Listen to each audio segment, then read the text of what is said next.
Mikroair aparatas yra aparatas skirtas liposukcijai, riebalų nusiurbimui.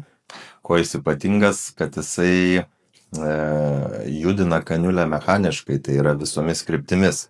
Angliškai tokia sistema, toks būdas vadinamas Power Assisted Liposuction. Įprastos liposukcijos metu chirurgas naudoja metalinę kaniulę, kuri pati nejuda.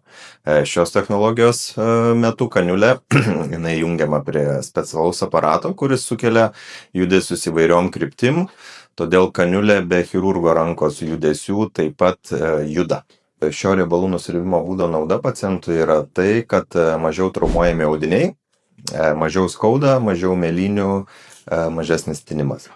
Chirurgui šis aparatas yra papildoma pagalba.